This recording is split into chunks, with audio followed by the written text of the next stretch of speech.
I would have to say the building that made the greatest impression upon me as a very young child, not knowing that I wanted to be an architect or even thinking about architecture in any serious way, but my father had brought my brother and I to North America from England, where we were living in London, and we went to Expo 67. And at Expo 67, the impact, I think, of Buckminster Fuller's dome for the American pavilion was probably quite immense for me, or quite powerful. Here I was inside a space that was unbelievably vast. It had Sputnik hanging in it. It was made of this beautiful mathematical structure, which of course I couldn't really appreciate as a kid, but I think that it set the tone or the sort of bar for me as to what the future held and how powerful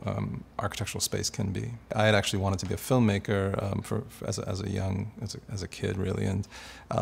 by the time it came time to go to undergraduate, I looked seriously at some disciplines, and I realized that architecture had, or at least I thought at the time, architecture had some of the same patterns and possibilities as really making film. It dealt with narrative structures, filmic sort of logic, if you will, spatial flux and spatial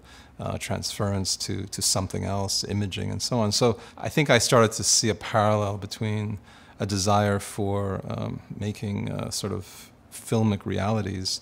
into plastic realities, and then I made this kind of switch just prior to going to undergraduate to study architecture, sort of in the back of my mind thinking maybe I would abandon ship and go back to filmmaking, but in fact I fell in love with architecture very early on in my education, and realized that it's a wide open and fantastic field of exploration. The most challenging part I find about being an architect really is getting over the sort of let's say the kind of malaise that the profession seems to be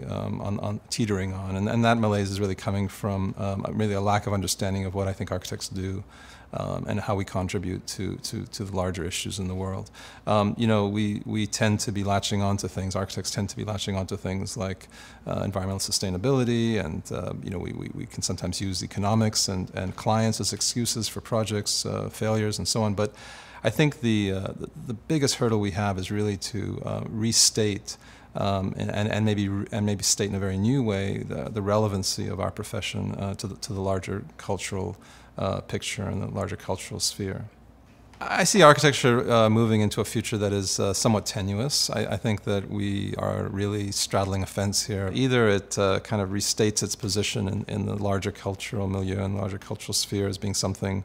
critical, important, and relevant and pertinent to the human condition, or it continues to flail a little bit and become sort of celebrated for few individuals who produce very strong images, and that the notion of the star architect actually falls away from its true meaning, and that is being architects who really think deeply about work and the things they do in the cities they contribute to and the urbanism, and rather just becomes a kind of a marketing situation. And I think we have to be very careful to really move the discipline back into a critical and meaningful path, and produce some very meaningful work in the future. I think part of the way that meaningful work is produced is through a real embrace of the technological flux that we're in, understanding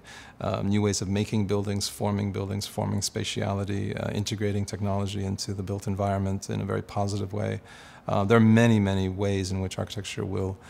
produce truly remarkable new conditions for human existence.